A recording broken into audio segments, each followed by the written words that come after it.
Game number 1 in the best of 3 series at the final. And wow, Khaldor's banned out like that. TeamLiquid versus Fnatic, a best of 3 series starting off on Dragonshire. And we're talking here about the end of the storm qualifier final for Europe. Fnatic with a potential ban on Tyrande again, of course. But yeah, that was a very, very fast ban on Khaldor's. TeamLiquid telling Mena immediately, dude, forget it. You're not going to get your Khaldor's here. You might be able to get away with that Jaina, but not more than that. So Fnatic, as expected, they ban out Tyrande. And for TeamLiquid, of course, it's now an opportunity for them to go for either ETC or Uther. ETC is more likely in that case. We have seen a bit of a higher focus on especially Falstad in a few of the previous drafts, but most of those happened on different maps. And especially when we're talking about, of course, in particular, Cursed Hollow, Falstad is even stronger over there than he is here. But TeamLiquid could still start off with that ETC. They could move maybe even into a Jaina early. It depends a bit on what they expect from Fnatic. Fnatic oftentimes plays either a Khaldor's or a Jaina here on their side, and Khaldor's was already denied. There is an opportunity to deny the Jaina as well, but instead they go into that Falstad that I just pointed out. He is very popular. He's more popular even on Cursed Hollow, but right now you see him here as the first pick once again. So Fnatic, they have to be, of course, aware of that, but they have a few opportunities of picking very strong combos here already. Muradin plus a Jaina at the start could be good. You could go ETC into Uther. There's a lot of heroes that really are very solid, and they go Jaina ETC. So two of the heroes that I just mentioned, Jaina for Mena because he's just so good on that hero in general, ETC to make sure that TeamLiquid doesn't get that ETC Divine Shield combo, and also because of Breeze is very, very solid on the hero here. For TeamLiquid, that would usually mean that you are thinking about a Muradin at this point. ETC and Muradin are definitely the two most picked warriors in the last few days and weeks, just because they are so powerful at the front line. Muradin as a solo warrior is super easy because he's just so tanky, you can keep him alive. ETC then offers a lot of utility to the team, even a couple of heals, and of course on top of all of that, you have that Mosh Pit as the potential heroic ability. We could see TeamLiquid with, first of all, the Muradin. I think they might head into something like a Sonya too. So they have a couple of things that they can do. Muradin, Sonya, Muradin, Uther. Uther, Sonya would work, like all three of those can be played together. They can also, they go into a Muradin, so we might still see that Sonya though. They can use that right now if they feel that she would add something to that setup, and she definitely does. If you want to play with such an aggressive composition and now you have the chance. Tassada is another hero that is very, very strong this early. Gives you vision on the map. Great for the rotations between the top and the bottom, or the mid and the bottom, and of course you get those shields as well. But we are on Dragonshire, so something like a Zagara is very likely here. Sylvanas is another hero that we can expect later on in the draft for sure, since she is being played in nearly all of the maps these days. It's a very good hero, unless she's banned out there. But that Zagara, I want to point her out once more, because normally you see her as the hero up at the top lane that is trying to push and get one of those shrines. TeamLiquid, they played safe though at the beginning. They don't want to ban out Uther, because if they don't pick him here, they will have to. So they pick Uther for now. That leaves them with a very, very solid core setup. Falstad, Muradin, and Uther. Fnatic has already Jaina and ETC, and are likely to ban out now Sonya. If they don't ban Sonya at this point, they will pick her. This is a hero that is just so powerful with an Uther Divine Shield, but of course TeamLiquid has showcased several times today also a Thrall. That might even be something that that Fnatic is currently considering banning, if they were able to follow the last few drafts, because TeamLiquid has showcased that they really value Thrall quite a bit, and that's a chance that now Fnatic has to get rid of that. Any kind of melee assassin that you play, being it a Sonya, which is like more warrior of course, or a Thrall, or even an Illidan, Uther is going to be happy to really support him here. So that's one of the beauty of what TeamLiquid is currently using in flexibility. And it is indeed a Thrall ban. It is a Thrall ban. Fnatic realizes that this is a huge deal. They are saying, okay, we would rather give you Sonya. They might still pick her. We'd rather give you Sonya than give you Thrall. Tyrael banned out immediately on the side of TeamLiquid. Don't want to have a Tyrael on the side of Fnatic now, because that ETC together with, of course, Sanctification is also quite strong and is more or less the weaker version of a Divine Shield plus Mosh Pit.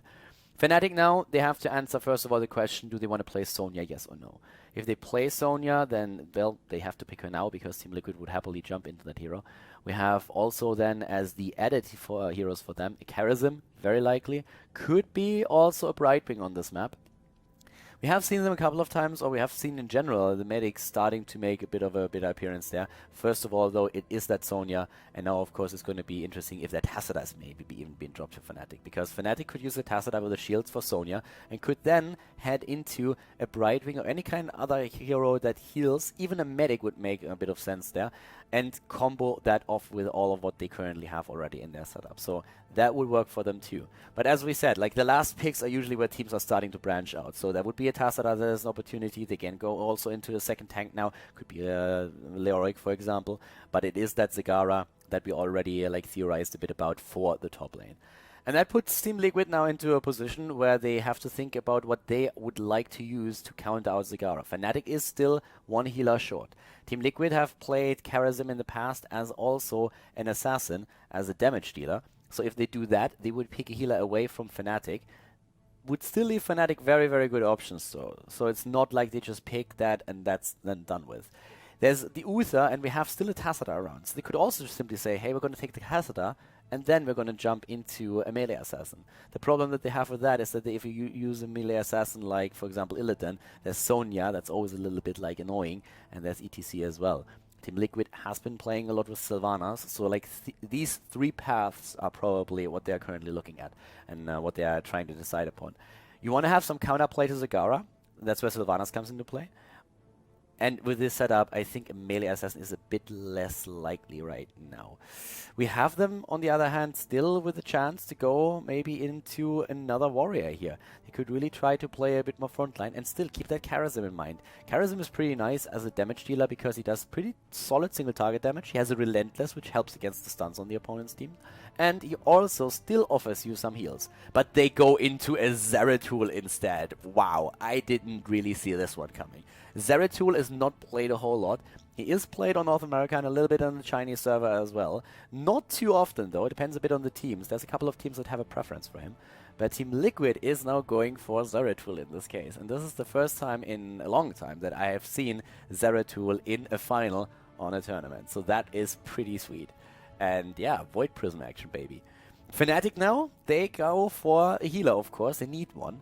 And it's tempting, I suppose, to go into a Tassadar, but the problem is that Tassadar can only give you those shields. He has been played as a solo support, but it's very unlikely that we're going to see a Tassadar played with this. He gives you the vision, and apparently TeamLiquid figured, hey, we are safe with that Zeratul. Even if they pick Tassadar, we're going to be fine. And of course, it's not Tassadar, it is that Karazim, as expected a bit earlier. That's one of the reasons why we could have seen TeamLiquid even go for a Karazim with damage output to pick it away from Fnatic. Solid setup. I like it. A very, very fun lineup indeed. We have Zeratul in business. And guys, let's jump into Dragonshire and find out which team is going to take the lead in the best of 3 series here at the end of the Storm finals.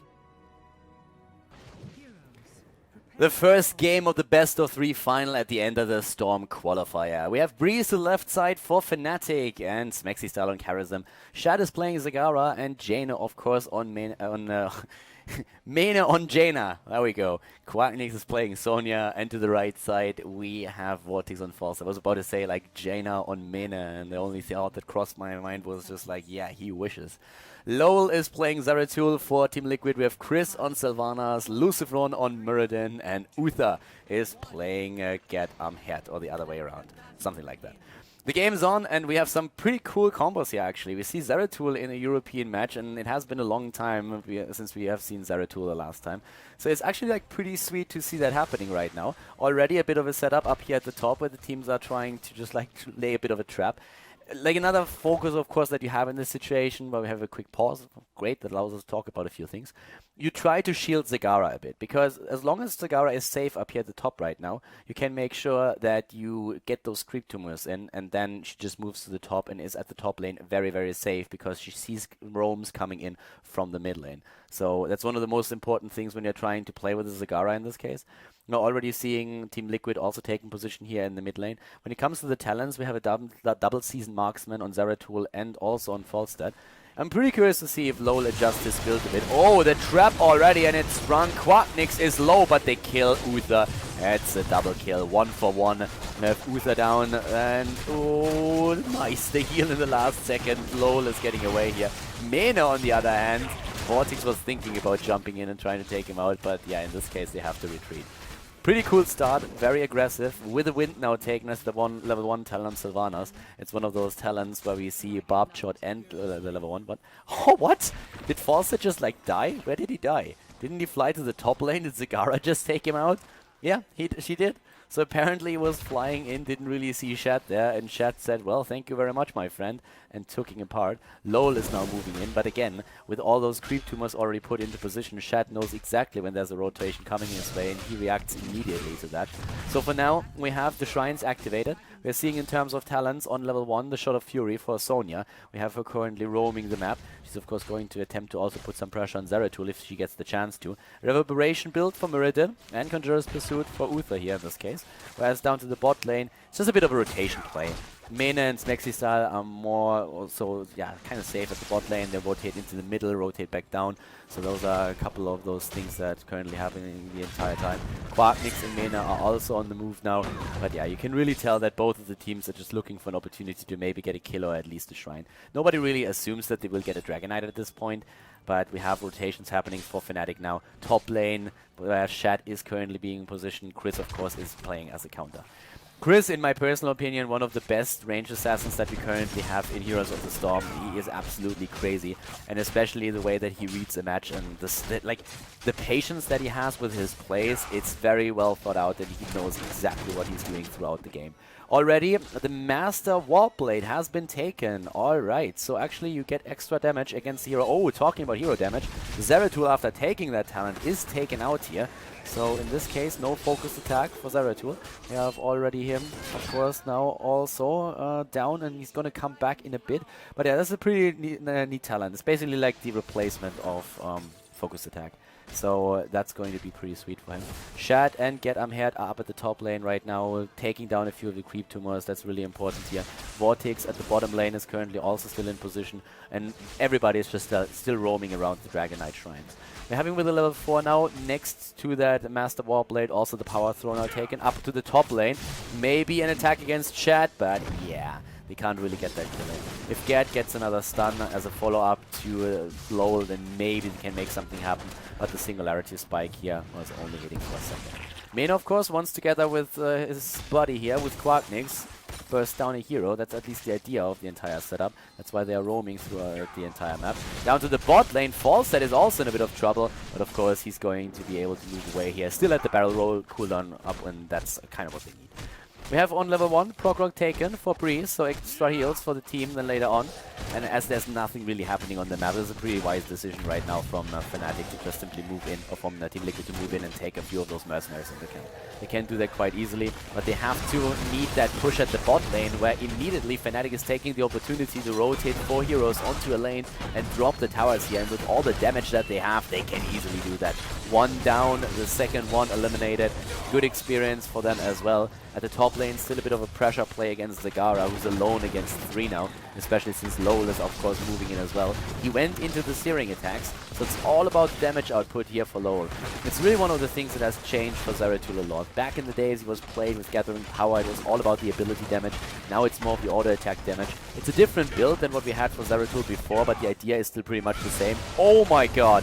So that was unfortunate for Quarknix. Sonya is dead. Ran straight into 3 heroes, and of course that double stun alone was already a big deal, but then the damage that we are seeing from Zeratul, that kind of finished the job there.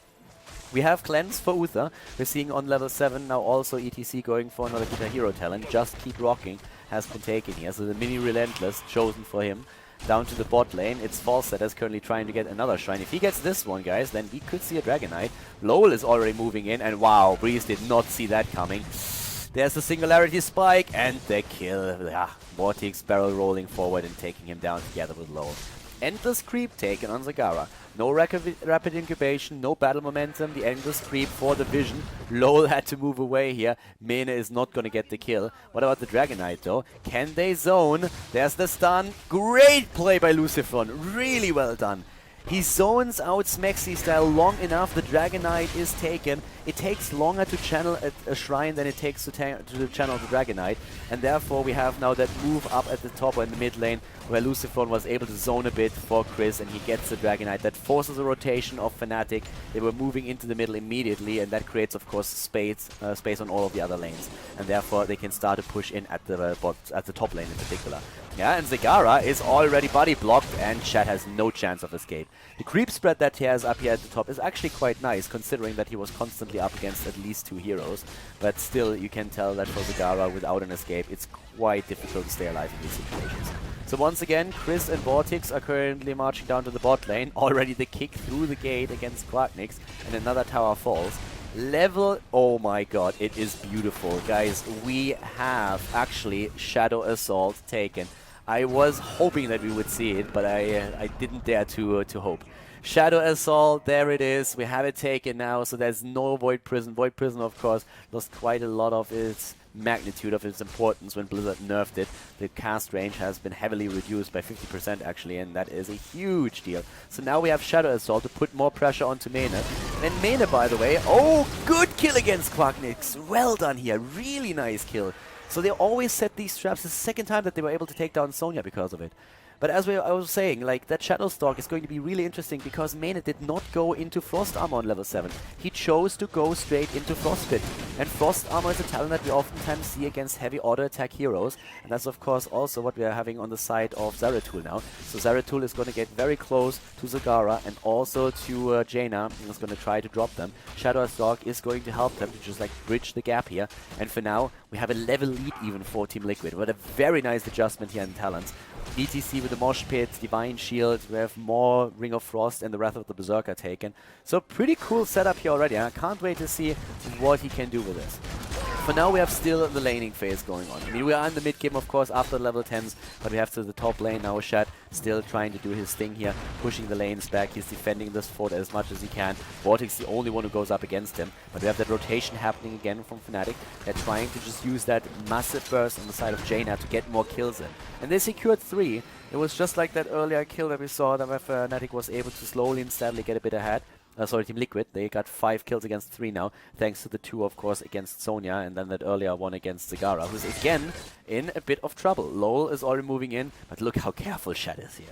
He moves away immediately because he realizes that something's going on. If he, like, with all the creep tumors that he has on the map, he knows everything that's happening. He is really keeping up the vision on the map, and this is one of the reasons why he's not just dying constantly. A lesser player on the hero right now that would not be so just completely crazy about the creep spread would have died several times already, because you can really tell that Lowell is looking for that kill. He is going up and always waiting for an opportunity to make something work here, but so far Zagara playing very, very cool.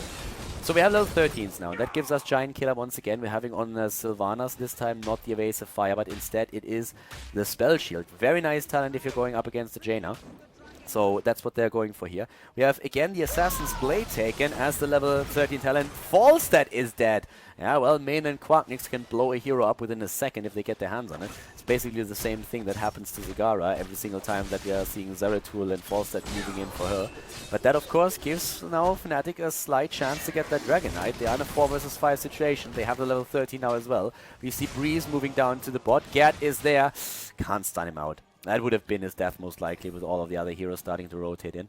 We're seeing now after the Just Keep Rocking, Groupies taken, so 3 of the guitar heroes already on ETC. We're having Relentless, there's the Mutalisk, Falstad by now is back to business. Of course, the improved Ice Block for Jaina, that's going to help her a bit against potential Zeratul attack. But Zagara, she is most likely going to be the priority target now, and for very good reason. I mean, that's one of the heroes that you're trying to take down. Gerd Amheat, zoned again, not using the Divine Shield yet, doesn't have to. Is already helped out by Chris and Lucifron. They were rotating over, and Fnatic is taking care of, or TeamLiquid is taking care of their own right now. Still a little bit confusing to me. Like, we have a couple of former Fnatic players on TeamLiquid, and of course still on the side of Fnatic. So yeah, sometimes in these fights you might have realized that already. It's yeah, a bit distracting when you've been casting these guys for more than a year on certain teams, and then suddenly they switch and you cast 2 teams that contain the members of the old team. That can be a little bit confusing. But we're getting the hang of that. Team Liquid is slightly ahead in experience right now with level 14, nearly 15. The first Dragon Knight, of course, was still a bit of a weaker one. I mean, it did a bit of damage, took down a couple of towers. Chris did actually very nice work in the mid lane and at the bot lane. But as long as the game goes, those guys are going to scale, and then they are super, super dangerous. Zeratul still up at the top. I mean, he's still looking for that kill. And of course, with him at the top lane, he can also secure himself the season marksman stacks. This is another reason why we're seeing Lowell just constantly up at the top here and trying to rotate between lanes as well. He's soaking for his team, he gets season marksman stacks, and he puts pressure on Zagara. Talking pressure, oh my god, that spear on Quacknix nearly took out Garamherd and Lucifron here, one of them at least. But yeah, that didn't quite work because Lucifron jumped away from it in the last second. Zagara is currently attempting to leech 2 of the lanes, moves from the mid to the top and the top to the mid because everybody else was focused at the bot lane. So Shad with a very solid experience game, making sure that he is getting all that EXP, at least as much as he can get. Lowell has to be careful. Oh, and he rushes straight in, but he can blink away. Nice reaction there. That reaction time was important. If he loses that, if Zeratul goes down, it might actually result in a Dragon Knight for the opponent's team, for Fnatic. But now Team Liquid with both of the shrines. But Fnatic already up at the top lane. Zagara is taking one of the shrines, but of course space created at the bot lane. Zeratul is still annoying them in the middle. Lowell is maybe dying. Yes, they take him down. Used his blink before, but we already saw Team Liquid moving straight in for that fort, and they take that. The problem is that the rotation is already there. Mighty Gust is keeping them safe for now. Lucifron might have to hop out, but it doesn't really look like it. So for it's still like all good here. We have now Berserk also taken, and I mean just look at these talents. Searing Arrows, we're having Berserk, Dragon Knight claimed by Shad. No chance to interrupt in the mid lane, and now they have the level 16 talent too. So Fnatic, they are starting to really gain some momentum here. It's still a slightly inexperienced for Team Liquid, but Fnatic is looking very solid. We have also on level 16 now the Cold Embrace taken, Stoneform on Muradin. We have Benediction for Uther, and of course Hammer Time for Falstad. Everybody else is starting to rotate again. Dragon Knight on the way down to the bot. The fort is nearly gone. And the potential kill against Lucifron, not quite. They're starting to move in. Stoneform used. Here comes the punt. Vortex has to be very careful. Ring of Frost also utilized. And the Ice Block on Mane. Had to use it to stay alive, but Karazim is still falling. ETC with the mosh pit gets interrupted. Here, 2 heroes down. ETC is about to die. It's a triple kill against Fnatic. And Team Liquid isn't done yet. Lowell is still attempting to go straight for Quacknix. Moves in. Shadow Assault, of course, was also used already a bit earlier. And Shad, and Zagara was on the Dragon Knight, is trying to get away somehow, but he is also being killed. 4 kills for Team Liquid. Very well played here. And I mean, look at the damage so far. 30,000 on the side of Falstad. 18,000 on at least Zeratul. So he's getting something out of this at least. 18,000, not really too much yet, but you have to remember that most of that is also single target damage with the auto attacks. We have now them moving in for the wall, and they didn't really care about those forts actually. They just went straight for the wall down at the keep. They won't be able to take down the keep itself, but they can definitely put a lot of pressure onto this one to make sure that they get that, and maybe then still rotate into the mid lane. Already they go straight for the mercenary camps. They're stealing those away. That's already a very important move. And so far, Team Liquid is doing well. 9 kills against 5. But Fnatic, I mean, they have already gotten a few kills out of that heavy Sonya and Jaina combo. It's so much damage that you can drop. And it was a bit unfortunate for Breeze that he wasn't able to really get that mosh pit through.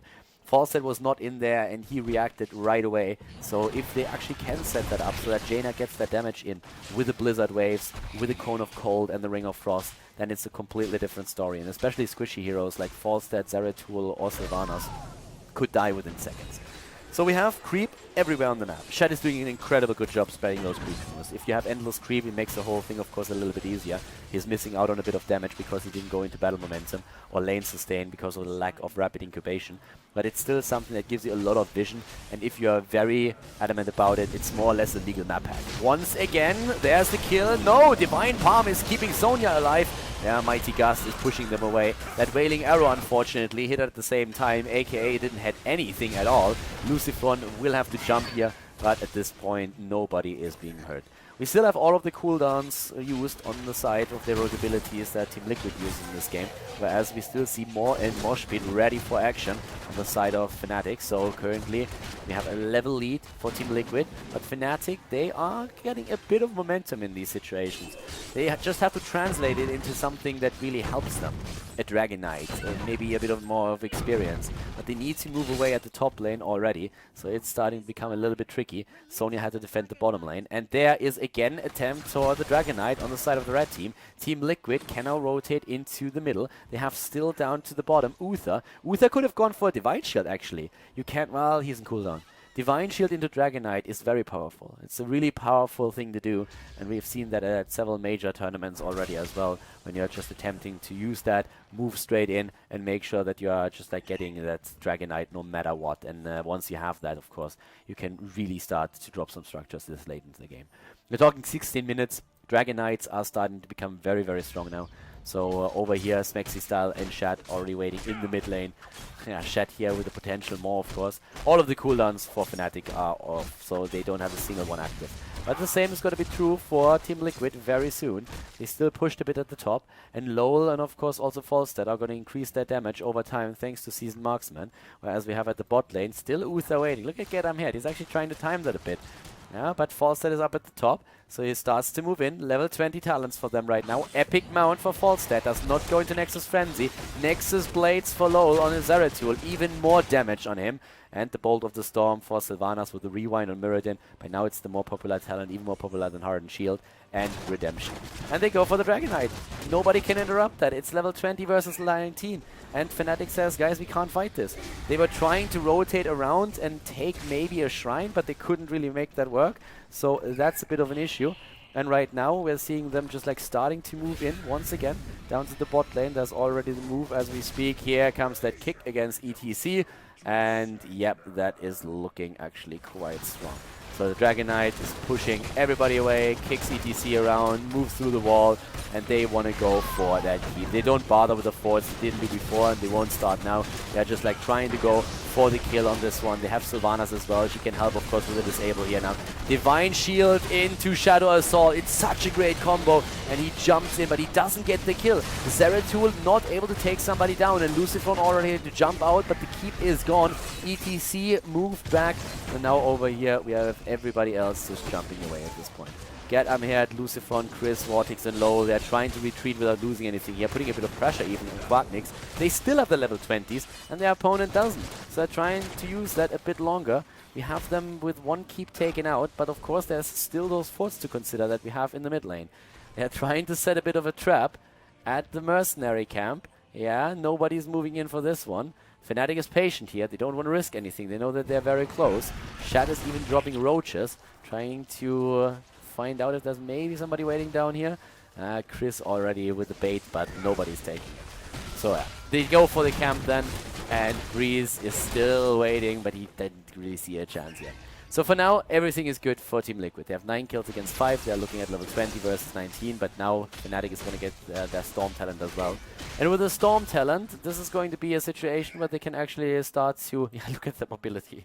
Peaceful Repose already taken, and yeah, it's full mobility that we have for them. Bolt of the Storms for every single hero. Sylvanas is chased away, and Vortex moved in. Silence is being hit. Vortex flew in as Falstad to assist Sylvanas, and that worked very well for them. So for now we're actually seeing, well, the entire team rotating against those mercenary camps that have been claimed. But this is still very, very strong. I mean, you have a Sonya, of course, that did, by the way, go for no escape and did not go into the Nerves of Steel. And now she has the Ignore Pain, which is the equivalent of a Hardened Shield. And, well, with that, we are also seeing now, of course, the Peaceful Repose that I already mentioned, which can be very strong. Talking about Zeratul for a second, he's at 27,000 damage output now. On the same level as Sylvanas, and yeah, well, we have Falstad with 40,000 taking just top spot in the entire game. But you can really compare the damage on Zeratul to the damage output of Zagara and Jaina right now. So it's very, very solid. And as the game continues, of course, that's going to increase. These auto attacks are going to hurt a lot. The potential fight at the bot lane, though, yeah, Gadam here is trailing behind and is attacked immediately, but they're ready for it. And once again, the rotation to the left. Shat, Quacknix, Mexi Style, everybody is there. And yep, there comes the push against the lane. They just claim the shrine. They don't even move forward. They don't want to fight here. They just want to make sure that they buy some time, and then they're going to take it from there. The deep push was a little bit more important than anything else. I mean, if you chase here and that camp is pushing in against the core, that could leave you in a pretty unfortunate spot where you start to lose shields and maybe even a couple of core points. So for now, they just like take control of the bot lane, and then we'll rotate around again. There is still that keep or the fort in the mid lane that also Fnatic has to deal with. But yeah, for now we are seeing the level 20s for both the teams, and the stat advantage for Fnatic thanks to the level 21.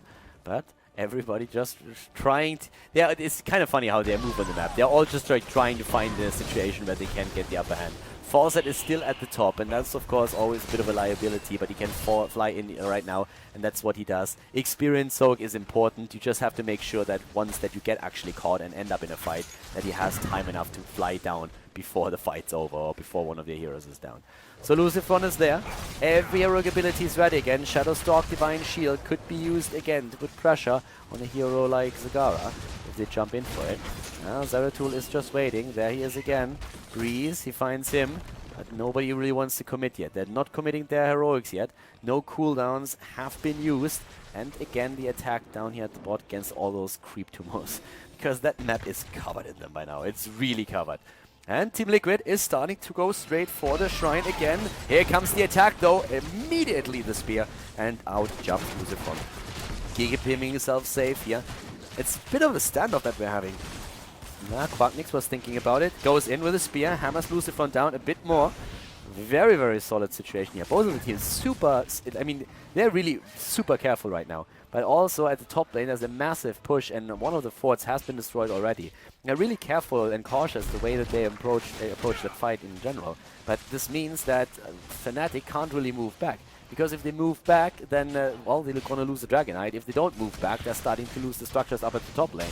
And that, of course, is going to be quite the disaster. Lucifron! He's there's the Divine Shield for him. Lowell with the Shadow Stalk is going straight for Zagara, but he's getting hit by the Mosh Pit. Once again, we have it interrupted by the Mighty Gas. Dragon Knight can be chosen now. Lowell is extremely low here. Gets nearly taken out. Fawcett is flying away into the Blizzard. He's dead, and that might be the beginning of the end, at least for this Dragon Knight. Great more here for the zoning, and Quacknix wants to go for Lowell, but he blinks out once more. Lucifron is, of course, trying to escape here, but Muradin is locked down every single step of the way. Uses the Stormbolt, rushes to the left, trying to waste a bit more time for his opponent's team. We know he's gonna fall eventually. During the entire ordeal, we had the top lane still being pushed, and of course it's going to continue to drop these two towers, but it's totally worth it for Fnatic because they move to the top lane now with ETC, and that's going to be a Dragon Knight for the blue team. And with that Dragon Knight, 23 minutes into the game, this is going to be most likely the bottom keep. I would be surprised if they would go for anything else but the bottom keep here. Zonia was even under a bit of pressure. They steal the Dragon Knight shrine away. They can't really keep that, right? Oh, Gerd is getting annihilated here. I mean, he has... No, he's not. He's not. He's actually not. He has another stun, and... Yeah, okay, so they get him once, but he should still be able to retreat here. Yeah, he just moves away, and he knows, of course, it's going to be back thanks to Redemption. But the Dragon Knight is close to being channeled. Falls dead. Is he back? He is, and flies to the top and gets the shrine. Can Chris escape? Yes, he can. Wow. They made it work. They really made it work. TeamLiquid they really did it. Vortex flew to the top, got the shrine, and now they are back with 5 heroes on the map and they can fight for the Dragon Knight again. It was a 5 versus 3 for Fnatic, and they did not get the Dragon Knight. Vortex with his epic mount just flies from one shrine to another, moves out again, pushes them away. ETC is trying to go for the mid lane right now. He could channel the Dragon Knight, but down to the bot lane, we already have Vortex on the spot again. ETC is going to be a bit too late. What a play on the side of TeamLiquid. Very nice movements. Great decision making here for them. Of course, they have to still win a fight, but still, that was a very solid job here. Here comes the damage. Gerd is still alive. Breeze, on the other hand, he gets the Divine Palm. It's activated already, but we have him about to die thanks to Lowell with his Divine Shield. He was not affected by the Mosh Pit, and therefore he could go in with his Shadow Stalk and take them down. Uther is dead, but still Zeratul is trying to go for it, but taken out by Sonya. It's a 2-for-3 trade. Fnatic turned it around again. Vortex, he wants to drop Quacknix, he gets the kill. And that leaves Mene and Smexy style versus Lucifron and Vortex. The brothers, the Spanish brothers go in. Smexy style with the attempted kill. He doesn't get it. It's a team wipe. It is a team wipe. And Vortex and Lucifron, the brothers, are still ready to go for the Dragon Knight. Vortex is using the epic mount, flies to the top, and they are going to secure it now. They can go for core with this. Very, very well done. I mean, that was absolutely incredible. They start the fight with a very good kill against ETC. He used the Mosh Pit Divine Shield, allowed Zeratul to go for him and take him down anyway. But then Sonya goes completely ape mode and just destroys everything in her path. Now the Dragonite is on the way, 25 minutes in. Well, there's ETC and there's also Zagara, but that's only 2 heroes to defend, and we already have Falstad with the team. They're trying to take it out, and most of the shields are already gone thanks to that minion wave that we saw a second earlier. They really push the Dragonite right now, but that is way too much damage. The GG already called as Quacknix and Smexy realize that this is over. Once again, the Mighty Gust being used. Great play here. Very well done. And Team Liquid, they win the first game in the best of 3 series against Fnatic here at the finals.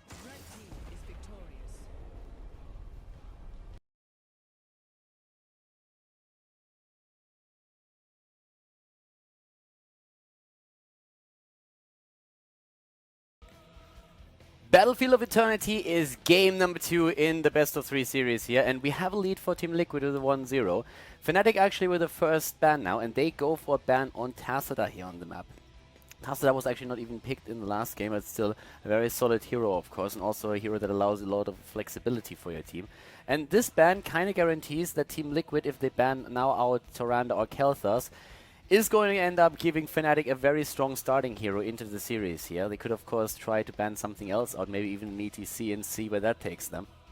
Would leave Fnatic in a bit, I don't want to call it an awkward spot, but then you have the question, do you pick the Kel'Thas, do you pick the Tyrande? Your opponent is going to pick the other hero plus an Uther or a Muradin. So Team Liquid could actually go for a tier 2 ban, so to say. Like oftentimes referred to as well as a bit of a bullshit ban. I don't really think they are going to go for the exact same thing. They ban out a Falstad first, which is still a very, very solid hero, but it leaves Kel'Thas and Tyrande open, both of them now. So Fnatic immediately makes a decision to go into Tyrande themselves. Team Liquid will pick Kel'Thas. Question is it going to be an Uther? Is it going to be a Muradin that they're going to pick with Kel'Thas? They might even go into a Sonya, but I feel it's kind of likely that we're going to see either one of the 2 other heroes that I just mentioned. So Team Liquid definitely with a couple of really nice choices at this point, and Kel'Thas is of course also great because you can poke the Immortals from a distance. You have a huge control of the team fights after level 13 thanks to the chain bombs, and of course that Nether Wind is amazing. It's an absolutely amazing talent to have. There's Kel'Thas already chosen. And yeah, Muradin would be nice, Sonya would be an okay hero, Uther would be also pretty sweet if you take him. ETC is available, ETC is another one. The problem that Team Liquid has is no matter what they take, Fnatic will have a good combo for Tyrande. If Team Liquid takes Muradin, Fnatic is going to take ETC. If Team Liquid takes ETC, Fnatic is going to take Muradin. And both of these heroes have a very nice stun start into the Tyrande comp. Personally, I guess at this case I would maybe even be a bit more afraid of the ETC, and they seem to agree, so they take ETC here. That leaves Fnatic with Muradin, which they will lock down now. And next to Fnatic we could see the Jaina, and that is an old school comp there. If you have Muradin, Jaina and Tyrande, that is kind of one of those old school sniper comps that we have seen over the last few months, like nearly for half a year. It's incredibly powerful, it's very strong and very, very dangerous. Team Liquid, when it comes to the bans, I actually think that Team Liquid would really love to pick up a Tyrael, and I suppose that Fnatic is going to ban that out. Now, when it comes to Team Liquid's ban, they can really think about banning out maybe even a supporter here, because I assume that they will go into that Uther, with Fnatic emphasizing Muradin and Jaina, for good reason. It leaves Uther open for the ETC Uther comp. Abathar is banned out, that makes sense, you don't want to go up against a double Jaina, but Fnatic cannot ban out either Uther, or they go into Tyrael. They ban out Uther, and now Tyrael is going to be taken for Team Liquid, or at least should.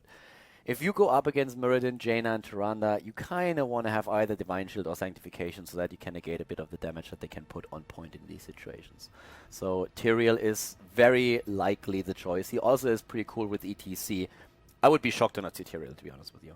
I mean, you can go into other, like, he offers so much. He offers a bit of utility for ETC. He offers safety against what Fnatic's trying to do here. So Tyrael is most of the time the frontliner that needs to be picked with ETC. But for now, they go Karazim. And we all know how they can actually play with their Karazim as a damage dealer and an additional support. With Uther banned out and Tassadar as well, they could do that. Shuki, thank you very much for the sub, my friend. Thanks for the support, dude. Thanks for that. But yeah, that's really curious now. With them picking Karazim, if they take Brightwing, for example, Fnatic has to shift around. 2 supports are banned out already. They have a Tyrande. They can play Tyrande solo. The question is, do you want to play that Tyrande solo? You can, of course, but still. So this is starting to become interesting. Oftentimes with Tyrande, you see either played solo or you have a second support in there. But it's the Tyrael. Okay, so Tyrael is being picked. Karazim as the heals. Tyrael is already taken. Fnatic, I guess they're going to play that Tyrande as a solo heal in this game. But they could now also go, for example, into a Brightwing if they wanted to. They could play Tyrande with a bit of a higher focus on damage and attempt to use that Brightwing for most of the heals. So that they have a couple of options when it comes to that. Sonya is still in game. And would also make up for a very nice addition. And there she is. Sonya taken and a Zagara to round things off. I'm loving this. This setup is... this is crazy. This setup is insane. TeamLiquid is not... I can promise you they don't like what they see on the draft for their opponent right now. That is one of the most scariest lineups that I have seen in a long time. TeamLiquid, on the other hand, I mean, if they use the Tyrael ETC wisely, they might be able to get a lot out of this. They have a last hero that they need. Reyna maybe, Vala maybe, something along those lines. It is a Reyna. Okay, so Reyna taken. Battlefield of Eternity. Game number 2, everybody. It is the grand final at the qualifier for the End of the Storm in Europe between TeamLiquid and Fnatic. Let's find out who's going to take game number 2. The game is on, and we are on Battlefield of Eternity. Map number 2 in the best of 3 final between Fnatic and TeamLiquid. And currently we have actually TeamLiquid in the lead. Overlay here is still wrong. We're going to correct that in a second. We currently see to the left side Fnatic once again. And well, in this case right now, we're having Breeze on Muradin. We see Quacknix on Sonya. We have Smexy on Tyrande. Mena on Jaina, and Shat on Zagara. To the right side of the map with the 1-0 lead in the best of 3 series, we have Karazim played by Get Amherd. We see Lowell on Tyrael, Kel'Thas played by Vortex, Lucifron on ETC, and Chris is playing Reyna. So a pretty solid setup here, especially for Fnatic. I have to say that their lineup is amazing right now. I mean, we are talking about, first of all, a sniper comp between Muradin, Tyrande, and Jaina, which is in itself is already incredible. Then you have a Maw on top of this, where Jaina can combo her damage off, and also, of course, Tyrande, that stun. We have Sonya for even more damage. This is like a very, very scary setup that they're using here. And it's one of the reasons why we especially see TeamLiquid now play this very safe at the beginning of the game. Not even Season Marksman being used of Reyna. It's not the best map for Season Marksman anyways, but on this map here and against this setup, it's a very wise decision to still go for Give Me More here as a level 1 talent. So a very cool setup actually in this case that we are seeing on the side of Fnatic, and TeamLiquid has to be careful here. In the mid game, I want to say, when they can combo Sanctification with also Mosh Pit and similar things, then they are going to be a bit stronger, but the early game should be pretty much dominated by Fnatic in this case now. And up to the top lane, as you can see here, Shat is already in a position where he is pushing back Lowell. Lowell is on Tyrael here today. We have him with the Smite talent on level 1. Purge Evil taken for the extra damage against heroes. 25, it's actually pretty sweet. And we see in the same time now the bot lane pressured by 4. Get Amherd, like the entire TeamLiquid setup is very cautious. They're just waiting here. They're saying like, okay, if we get the chance, we're going to do something about it. But right now we're just like playing this very, very relaxed, because we know that our opponent can burst one of our heroes down within a second, within a flash. So we have the Immortals announced, and that is of course only going to be the first one, but already the double stun here happening. Lucifron was trying to slide in and got interrupted by that Tyrande stun, who went on level 1 for the Ranger talent. Ranger Mark has been chosen as the talent on level 1 for her. We've seen a couple of Owl builds today, especially of course in Cursed Hollow, since they're trying to go into PS, but there's no Empower build now for Tyrande. It would have given her the opportunity to heal a bit more in these fights, but as they're trying to go for a burst comp, that makes sense of course. The fight for the Immortal is starting. Oh, the cow is on trouble. Lucifron! And boom! There's beef for breakfast. He's down and the cow is eliminated, so that's exactly the problem that you have, these stun locks. Just like the stun chains, the C chains all day long. It's so tricky to go up against something like this, and right now they find themselves just in a position where they will lose out on that first Immortal. So, yep, well done. You have now the blue team, Fnatic, moving in with the Immortal. And for now, they have only to make the decision, do they really want to push with the Immortal, or do they want to push the off lane? We have currently the double focus attack, one on Sonya and the other one on Tyrande. And well, at least a camp taken. That camp is going to help the top lane a bit. Fnatic decided to push with the Immortal, and that they're currently doing down to the bot lane. We will also have now Snowstorm taken as the level 1 talent We have Envenomed Spines. We are also seeing Fnatic trying to just like fight this with 4 heroes, just zone that as well as they can. The Netherwind has a level 4 talent on Khaldor is not really a big surprise here. Double neck guitar has been chosen for ETC after he already went to the rolling like a stone, so we're not seeing any of these groupies talents, sorry, we're not seeing any of these guitar hero talents just yet. And Tirana just really annoying from a distance with these stuns. In the last game, we had seen already some very sweet moves from TeamLiquid in the later stage of the game. I mean, that defense, for example, of the Dragon Knight when they were only active on the map with like 3 heroes against 5. That was very, very cool. But right now, they have to play this super safe at the start. The Immortal did some damage, not too much yet. I mean, it didn't go through the fort yet, which is quite important here. We have Breeze, Maxi Style, and Mena now in the situation. Oh, where they try to go for another kill, and they nearly kill Lucifron. That was very scary. Lucifron, I mean, you could really see those hit points drop in like seconds. It's insane how much damage you get out of this setup. And that's, of course, the whole idea. This is why it makes this so scary. But TeamLiquid has a lineup that can, in the mid-game, definitely do quite a bit of damage yet. So, it's going to be an interesting way. At this point, we already have Lowell and Shad. Oh, Shad! Yes, he takes the bomb and goes down. Zagara dead, and this is a very, very cool move here on TeamLiquid. They get a kill in the early game, and I mean, that's really something. Especially against Zagara, because it forces somebody else to rotate over once again, and that is, in this case, Mena on his Jaina. He has to move up to the top to make sure that they have a chance to really soak the experience here. But of course, now they're missing out on that Khaldor camp that TeamLiquid is taking. It's still a slight lead for Fnatic. They are early on level 7. It's not a massive lead or anything, but yeah, it's still pretty nice to have. We have the Piercing Bolt for Muradin as a level 7 talent, Ferocious Healing for Sonya, and with, of course, now the Lunar Blaze taken, we have that increased range of the Lunar Flare here. So Tyrande is not really going for a full utility or support build or anything, but this is like really this burst up comp that you want to have. Stun into stun with the Ranger's Mark for the extra damage. Drop that in whenever you can. Shad again with the extra vision on the map thanks to the Endless Creep. Very similar to what he did in the last game.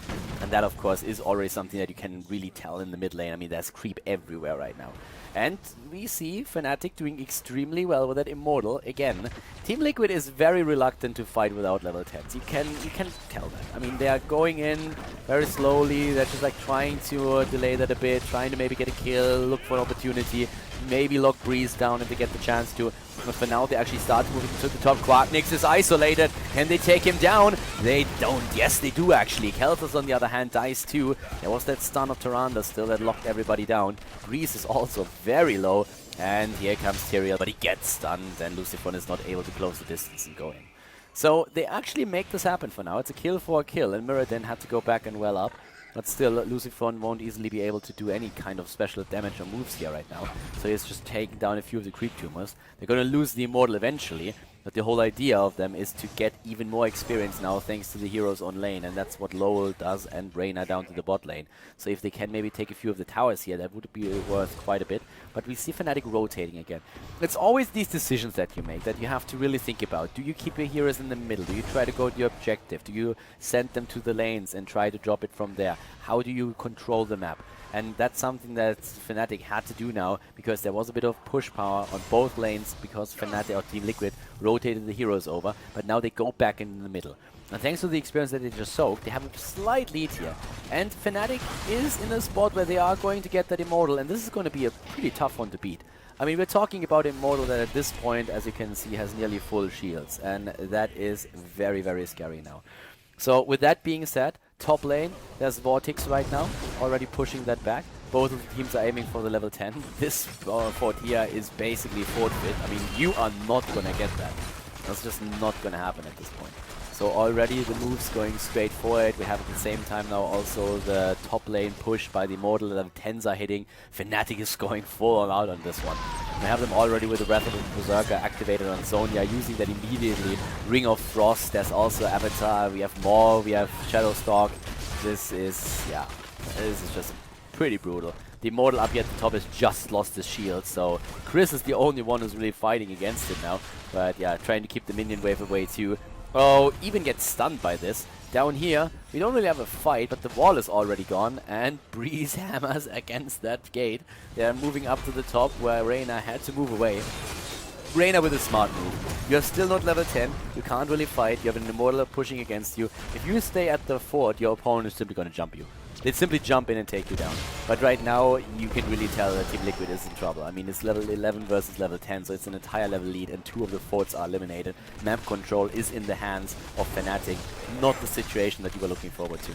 Mosh Pit has been taken, we have the Divine Palm, we are also seeing Sanctification, we have Phoenix and, of course, Hyperion claimed.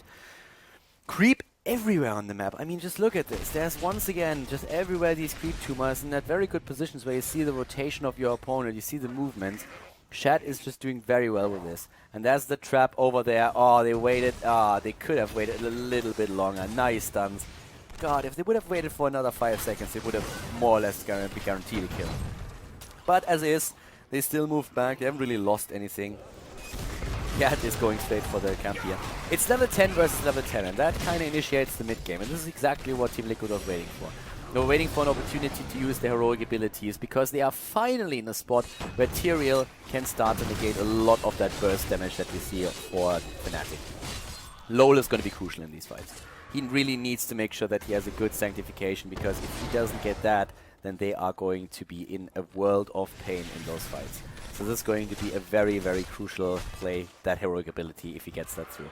Mosh Pit, of course, as well. I mean, if you hit a good Mosh Pit here in one of these situations, then that's going to be great, even though there are quite a few heroes that can cancel it out. But if you get a good position and maybe slide to 2 or 3, then yeah, you can do a lot of that. For now, we're having, again, a camp taken, Immortal announced on the map. It doesn't really look like Fnatic is going to try and fight for the bottom camp. The Khaldor camp doesn't matter to them at all, it feels. And the Shaman is going to be eliminated now too.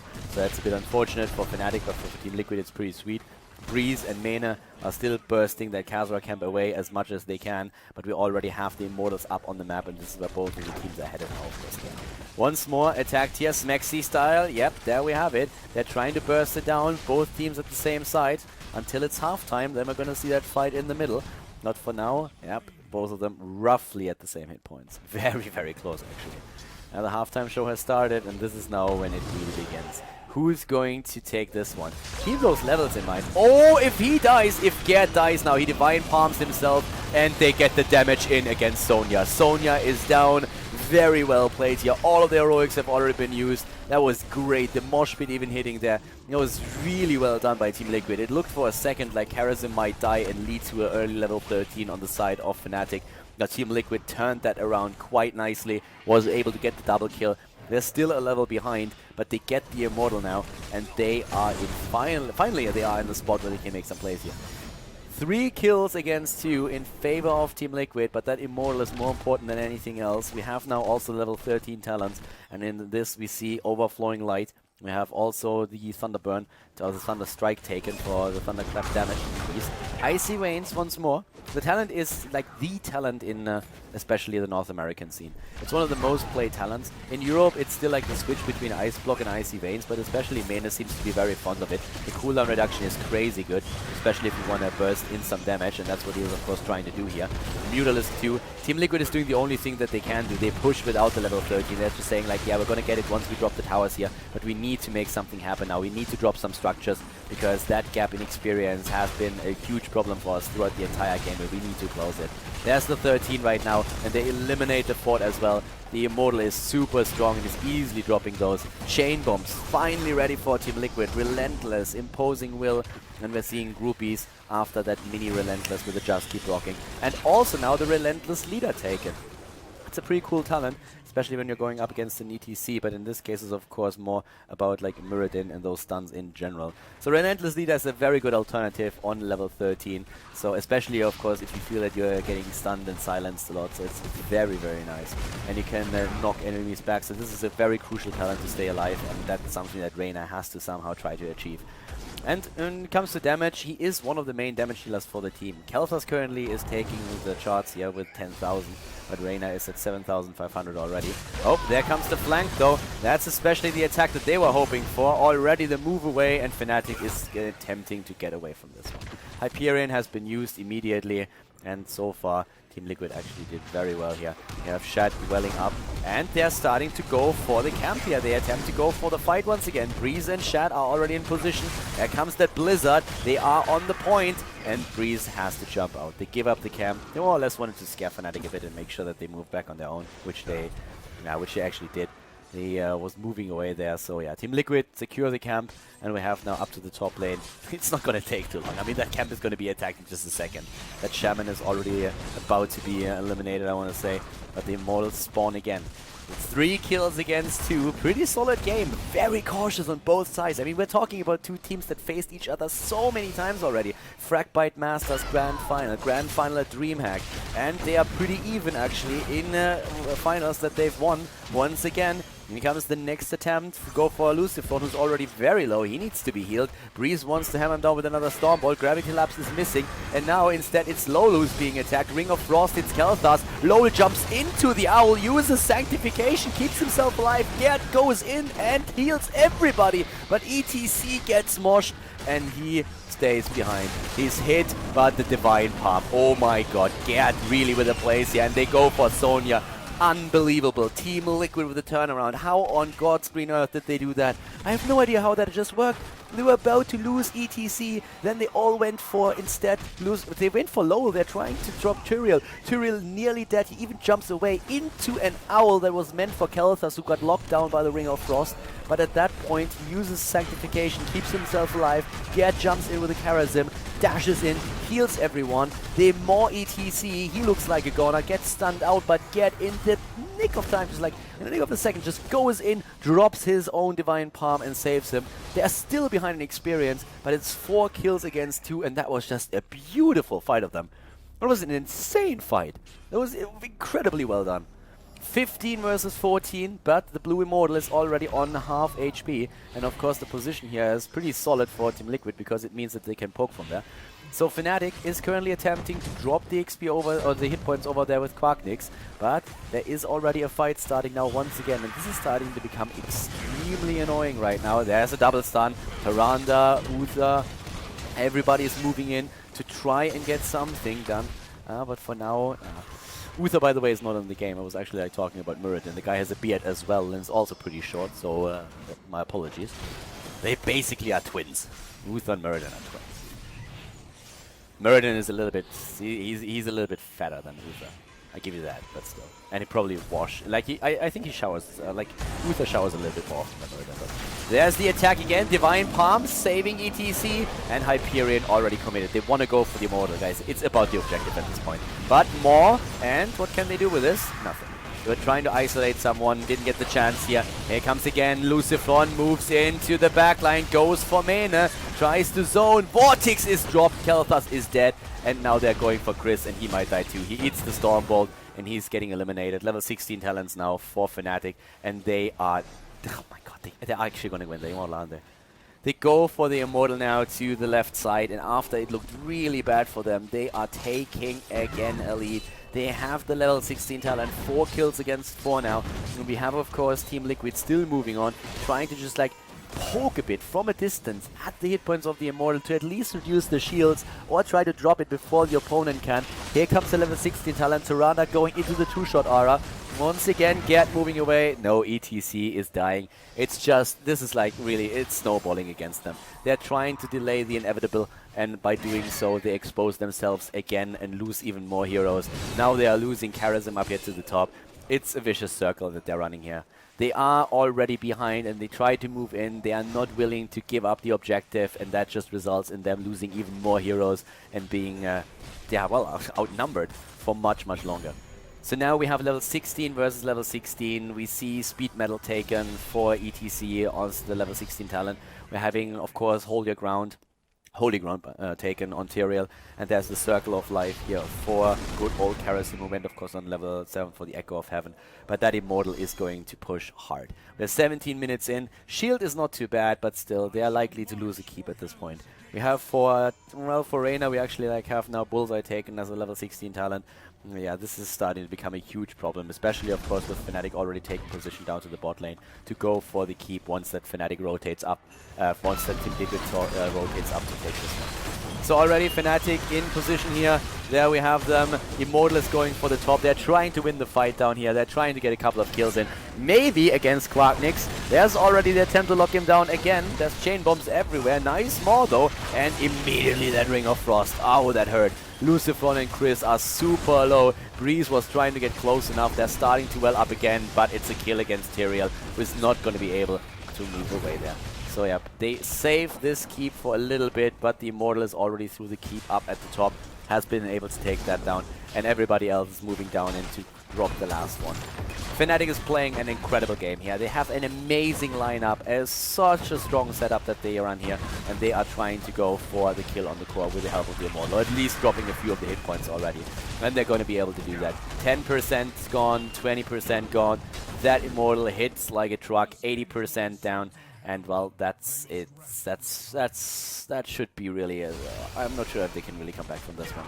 2 keeps lost. Next Immortal is going to be crucial. They jump in again. 80% versus 100% core.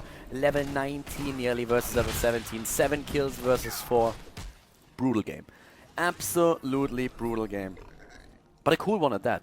I mean, very slow at the start, but then after that, like, both of them just going full ham. I mean, the aggression of Fnatic, TeamLiquid with amazing turnarounds, and then Fnatic still leading in the game, winning another fight, turning the game on its head again. Very, very nice match. Back and forth the entire time, both of the team fighting for every inch on the map. We have, though, now 2 of the keeps eliminated. What TeamLiquid needs is a team wipe. They really need a team wipe. They need, like, a perfect mosh pit to make something happen here. And yeah, with the vision that Zagara has on the map, I mean, look at Shad. This is just like, this is crazy. The guy is everywhere.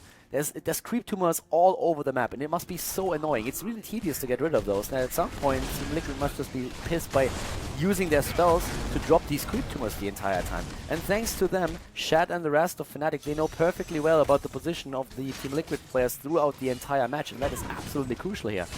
Kalthas with 33,000 damage, but look at Zagara, look at Jaina, 30,000 and 35,000, very solid damage points.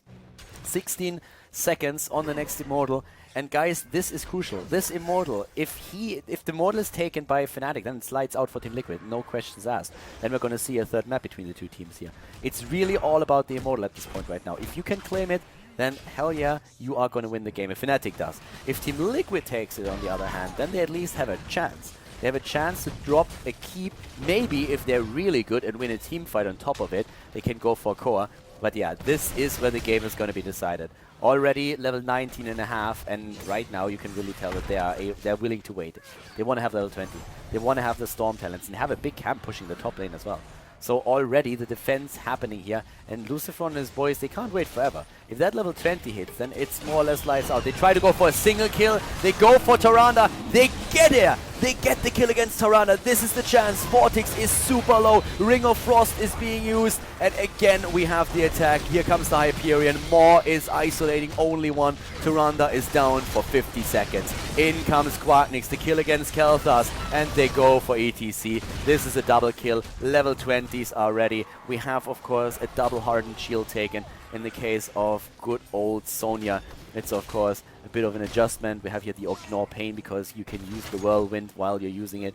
Also the Bolt of the Storm, but this, ladies and gentlemen, is game, and Fnatic knows it as well. They had to move back already or TeamLiquid had to move back to actually like defend against those waves that are pushing in. That allows Fnatic to now go for the Immortal. Look at those shields. That's going to be 95% shields. This is crazy. This is absolutely insane. It doesn't really get any better than that. This is the moment when you know that you've just won the game. Level 20 versus level 19 in talents, and at the same time a massive Immortal that is going to push the waves. They can just go back, they well up, and TeamLiquid is standing there. They're going to move out. They have to move out. They have to meet them before the Immortal is on the core. If they fight on the core and wait for the entire time, then there's nothing that they can do. Because even if they take the fight, the Immortal in the meantime is just going to drop that core easily. So the only thing that they can do is move out, probably move past the Immortal, try to meet that early, and put some damage in. Fnatic is playing this safe though. They are just like backdooring. They're backdooring, they're moving in from behind and saying like, yeah, you're gonna lose to either one of us. Either the Immortal is gonna drop you or we are. Whatever you do, this game is ours, and there's the GG, and we are going to see game number 3 at the final here between TeamLiquid and Fnatic. Amazing game so far, and I'm actually super happy that we're gonna see a third one between the two teams here, because this is a pleasure. This is fun.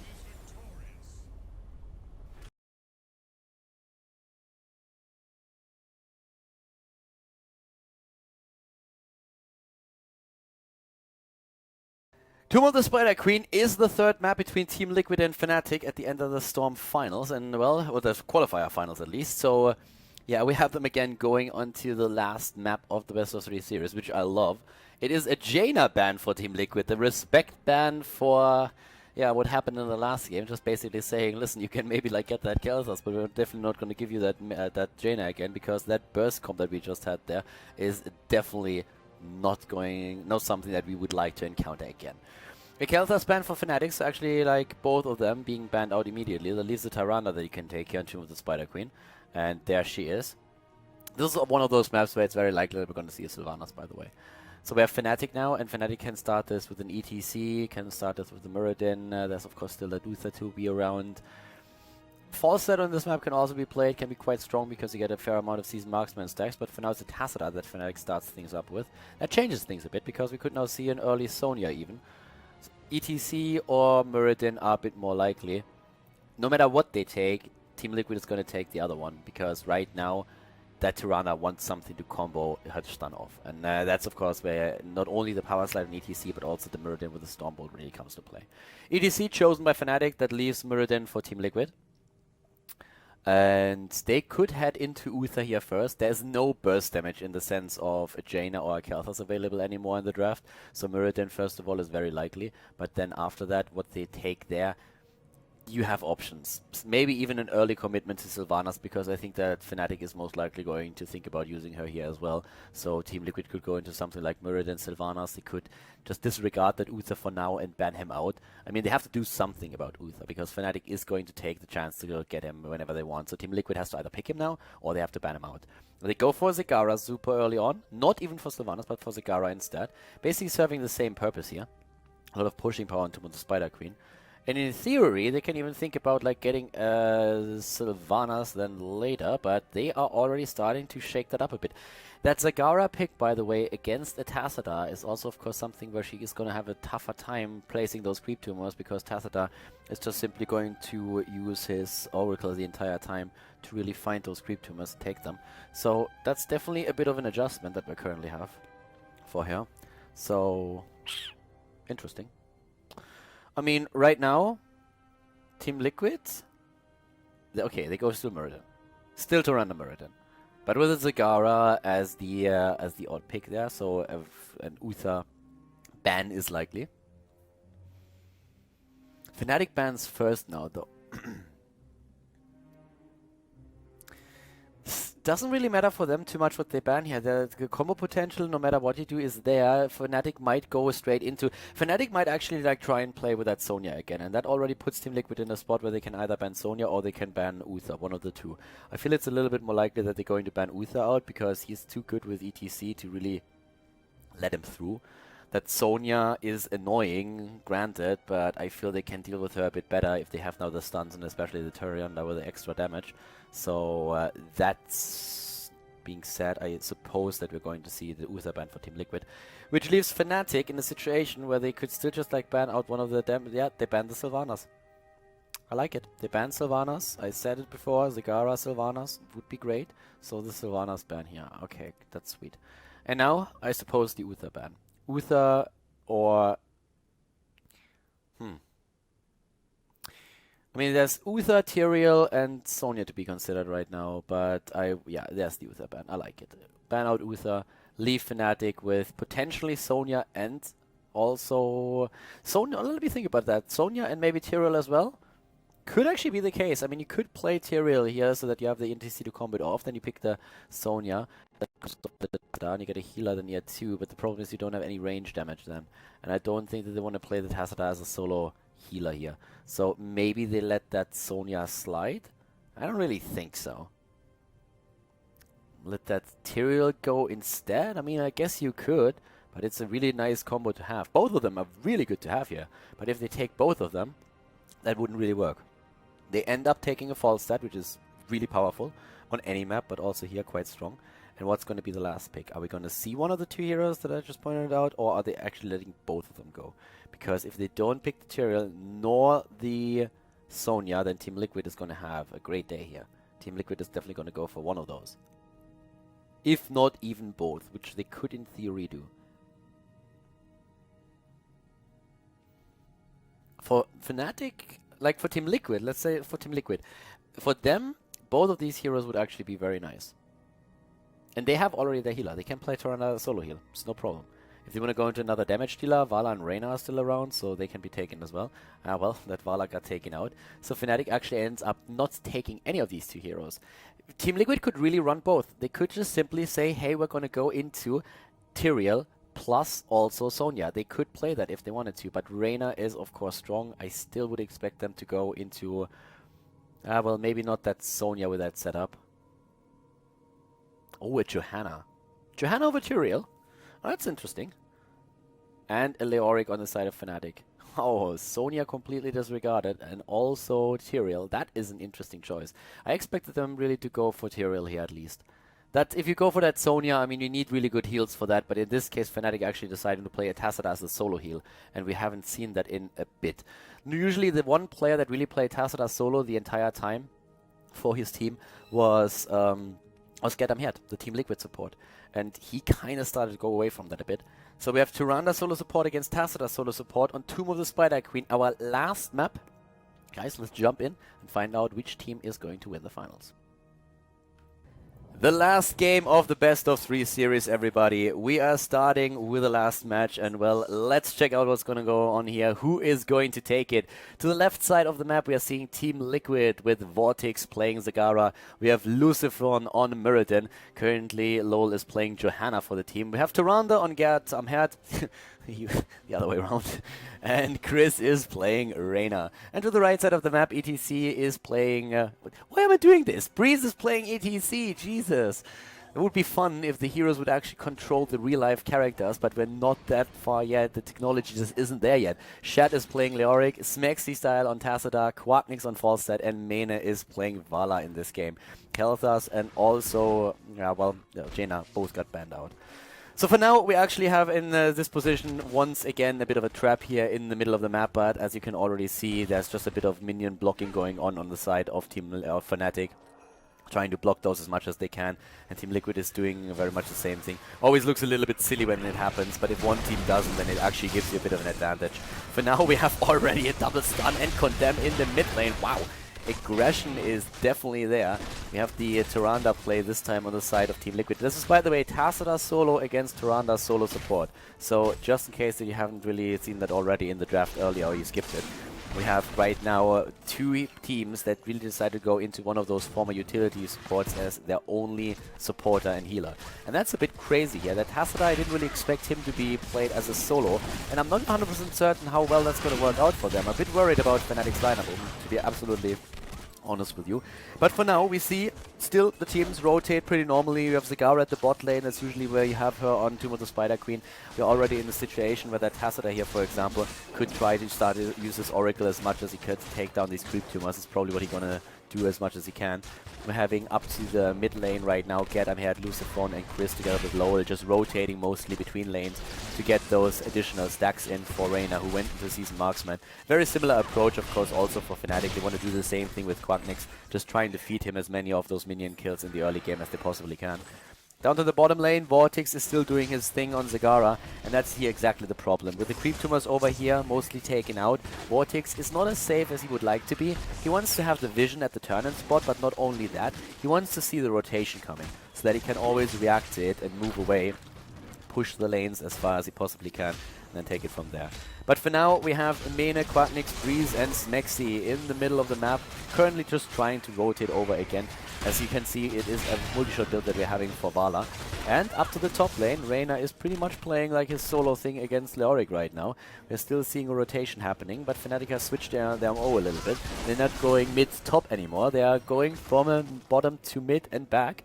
And that, of course, puts quite a heavy burden on Vortex, who kind of wants to push and has to be careful that he is not taken out there. The level 4 talents after... Oh, again, nice. This time they go for false stat, but the lockdown is not met with enough damage. We have instead the level 4 talents, and that means Pierce after Empower, which is, of course, pretty cool for this map. It's pretty much the same story than is on a map like Cursed Hollow, for example, where you are channeling out tributes. So in this case, you want to hand in your gems, and of course, Tyrande can interrupt that quite nicely, especially with Pierce. Nobody can just go into the way and block the owl then. For now, we also have, again, attacks happening right over here in the mid lane, where false stat has to move away, and Chris was trying to hit him with a penetrating round, but that didn't really hit in time. The other teams are really just trying to get for an early kill here. It's a bit more aggressive than the setup that we had in the last map. It's, or the first map, I want to say. They are really committing to more fights now. We see the power throw taken on level 4. We have, again, the leeching plasma for Tassadar.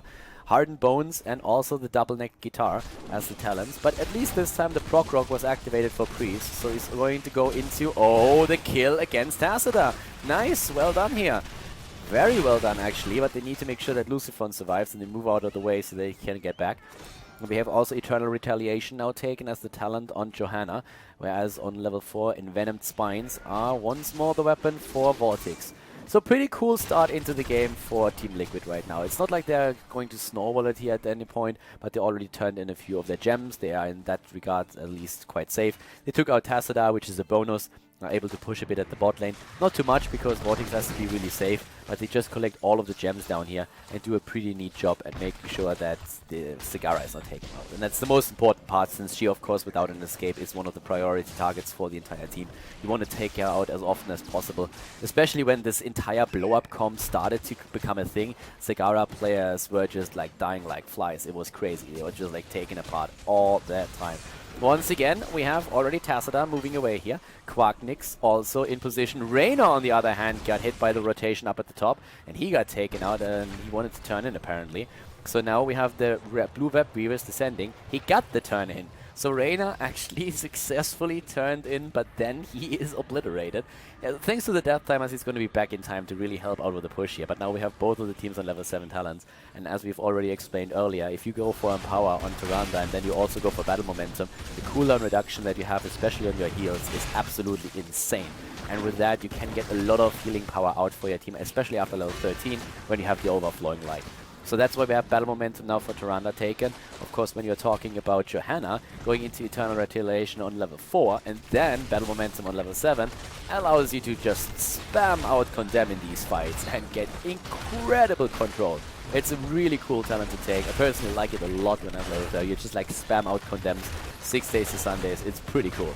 Here comes ETC though, and already a bit pushed back by Chris. They're trying to go for Reyna, and he's just on the run now. But Falstad is still trying to go for him. The shield is there. Vortex rotates over and drops the Hydralisk, pushing for now at least Falstad back a bit. Stun attempt here. Get Amher was trying to save Zagara, and she actually got away. So Chris and Zagara are both safe. Nice rotation here. That allowed TeamLiquid to keep their heroes alive. Top lane was pressured during all of this, a bit more even. And we have now a slight lead in experience for TeamLiquid, so well played. Leoric went for the Paralyzing Rage, not the Ghastly Reach. We still see both talents taken. It's very dependent on which kind of personal preference you have on a hero, what you're trying to achieve, and also what you're aiming for as a level 16 talent. Especially when you go for Ghastly Reach, I mean, it's more or less a given that you're going to go for the Renewed Swing. With the Paralyzing Rage, we oftentimes see the same thing, but you have always a few options on there already. For now, turn-in attempts again, and we have 42 gems for the blue team and another 36 for the red team. But we only have... Well, they only have to turn a few of those in. 67 gems actually for the red team. They already turned in 36. And of course, with that, they need 14 more to make sure that they are getting the next Web Weaver wave. And what TeamLiquid is currently attempting to do is just secure that lead that they have by getting the next Web Weaver wave before their opponents and then start to hit that level 10 so that they can start to snowball it from there. That's the whole idea of what they are attempting to do here, or this is at least the best case scenario. But of course, Fnatic knows that quite well, and they are already working against it as much as they can. Now we have 53 gems on the side of TeamLiquid. They could actually make this happen right now. If they get everything turned in, that would be it. Here's the level 10s. More Hyperion. Shadowstalk is being used, and ETC moves away, but they get the first stun.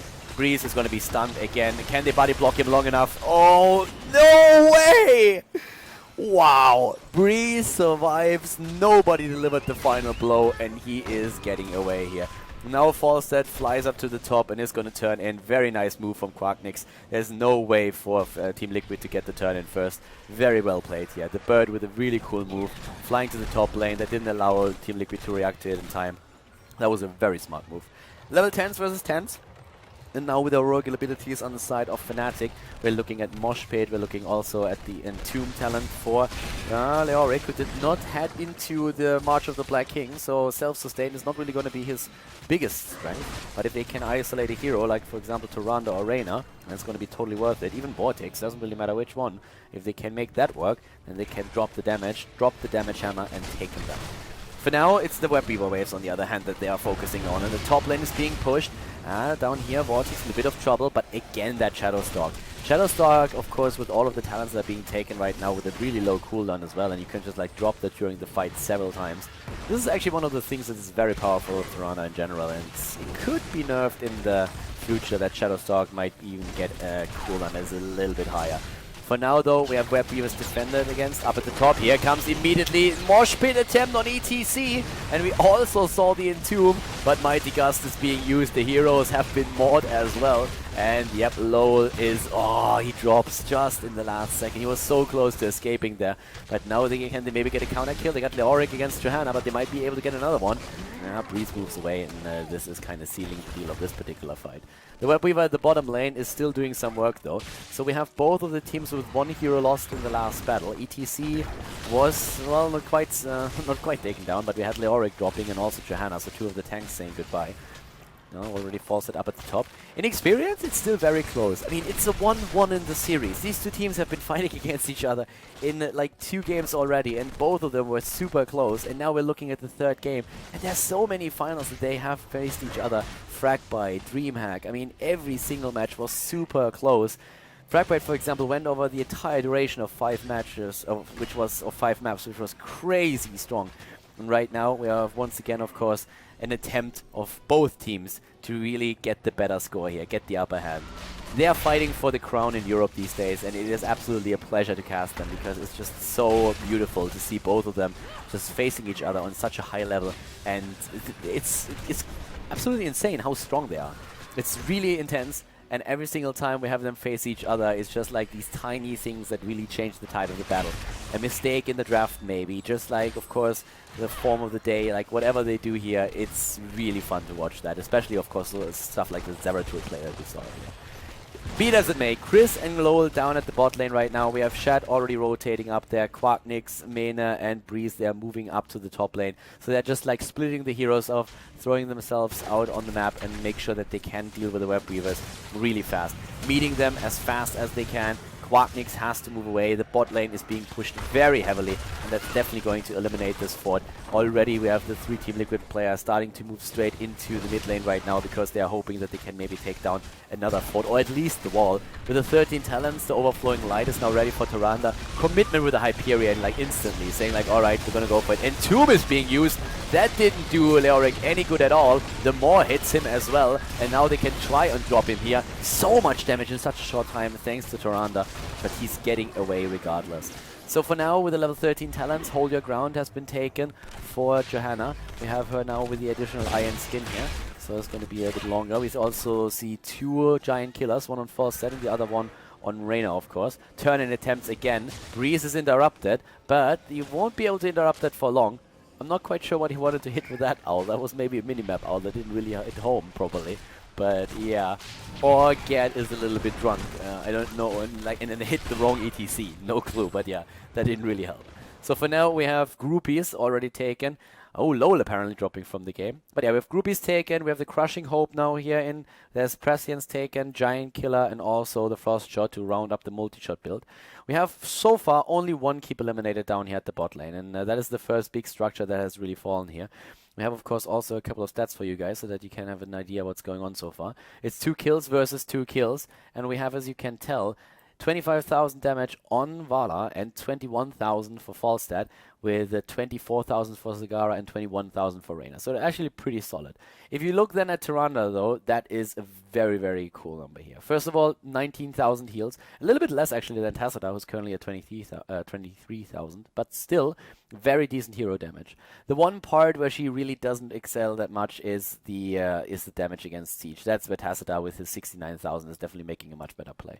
And, of course, also a couple of other heroes like Johanna, like Zagara, like, basically like everybody else. She is the lowest hero when it comes to the Siege damage, except for ETC. But yeah, so for now, the game actually continues, and it's Web Weaver time, as we already said. So with this mentioned, we have now down to the bot lane, the Web Weaver pushing. The one in the mid lane is already nearly taken out. Entomb again being used. But Shan is so far not really doing himself any favors with that Entomb. The only stuff that happens is that he's the one that's getting attacked immediately. And they haven't really been able to kill anybody as a result of the Entomb just yet. So currently down to the bot lane. Yeah, there we have it. Okay, so right now, there we go. We have already the attempt against the fort, and this one is going to fall. It's trades. The entire time we're seeing one trade after another here between Fnatic and TeamLiquid. One team kills a fort, the other team turns around, takes 1-2. You get a hero kill, just a second later the opponent does. So it's really impressive to see how the two of them are always able to just like keep on eye level with each other. We have seen no real snowballing in this entire series just yet, which is absolutely incredible if you consider what matches have been played as well. Zagara at the top lane is still defending. Down here, it's a 4-man defense. They are trying to go for ETC, and yeah, well, the second stun is missing. Both of the teams have a fair amount of gems, by the way. 66 versus 58. That's more than enough to get another turn in.